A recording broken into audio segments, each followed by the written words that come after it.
Hello YouTube. Hopefully you guys had a great holiday and a great start to your new year.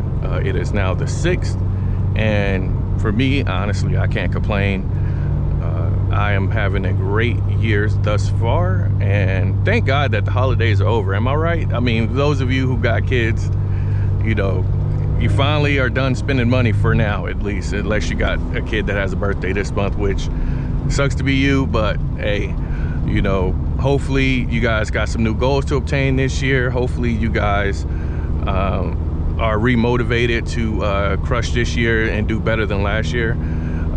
For me, I don't really do the New Year's resolution stuff. I just try to look at my deficiencies and try to get better at them. I do that every year, at least I try to. And for me, my main focus is developing more as a driver and developing as a person as well. We could always, every year, develop as a person. There's always something that we could do. We're never perfect. None of us are. And I think that developing as a person is huge when it comes to, you know, self-improvement. I'm big on that, and I believe that it is one of the things that I focus on mostly around this time of year, because, you know, self-improvement is a good thing. So that's why I do that. Oh, the drift, car control. But so what I wanted to talk to you guys about today is modding versus stock. In my opinion, you know, this the word mod is just it's used weirdly right now. Like, for example, you know, there will be people on YouTube that will specifically say, hey, you know, I got wheels, you know, I got some 18 by 9.5s with some RE71 RSs, and then other than that, the car is completely stock.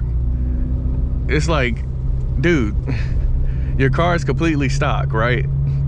It's not stock anymore. Like, don't say that the car is stock when you literally just put some of the best performing tires that will shave seconds off of your freaking lap times, bro. Like, you're not stock anymore. Oh, just fluids and pads with some grippy tires. That is heavily modified, sir.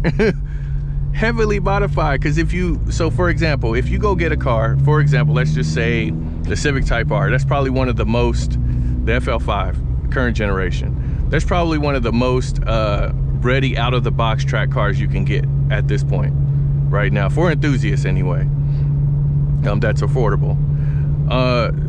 So you take that to the track, you running on, I believe they are on PS4s, PS4Ss, right?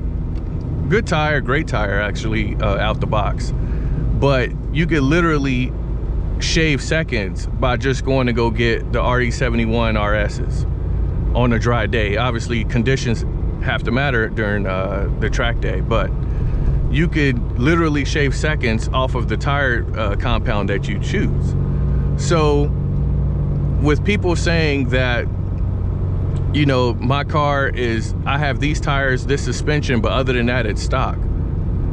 That is the most, I think, honestly, it's the dumbest thing you could say, because your car is no longer stock. It literally changes the way you drive when you do things like that to your car.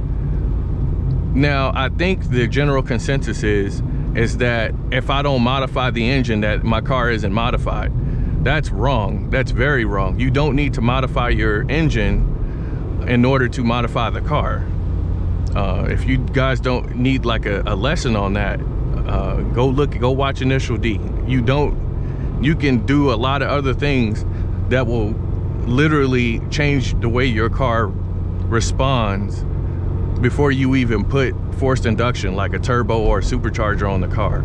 So let's just try to get rid of this narrative of, you know, the car is stock unless I put forced induction in it, or an intake or something like that. You don't have to add more horsepower in order to modify a vehicle. You could still be faster and still modify the car, because let's be honest, even let's just use the 86 for example. This car, the brakes are probably the biggest shortcoming of this car. because you want to drive it fast, you want to drive it hard, but the brakes will fade within 1 to 2 laps. I'm just telling you from experience. So adding some really good pads and having some really good brake fluid will definitely make a huge improvement in your driving capability, because you'll have better stopping power, which in turn makes you faster. And you won't have to worry about brake fade, which is huge for us. So let's just, you know, I don't want to make this video too long, but let's just stop the narrative of, you know, your car is otherwise stock when it really isn't. Oh, I will keep going straight. When it really isn't, it's actually modified. And now we could go into the rabbit hole of lightly modified, or you know, or heavily modified, which again, heavily modified would be forced induction, suspension. I would say that's a heavily modified vehicle. Tires, you know what, tires, forget that. I'll say tires too, because if you can go from shaving a fraction of a second to seconds, literally seconds, off of changing your tire compound and your tire pressures, that's heavily modified to me. I'll just throw that out there, because it really doesn't make sense for it not to be. So with that being said, I think that's all I got on that particular subject. VB out there, right in its natural habitat. I just wanted to give also a announcement out there for you guys. You know, in this weather right now, please check your tire pressures. Make sure that you got some decent tires. If you have summer tires, please be careful. And if you can afford them, go get some decent all-season tires. I'm running all seasons right now, and they're just fine in this weather. As you can see, I'm driving in here just fine. I feel everything. I feel the road completely. Like I said, I could do some shenanigans if I want to, but other than that, I can drive completely safe and at the speed limit if I felt the need to, regardless. So with that being said, fellas, that is all I got. I hope you guys have a wonderful start to your January, and I'll see you guys in the next one. Peace.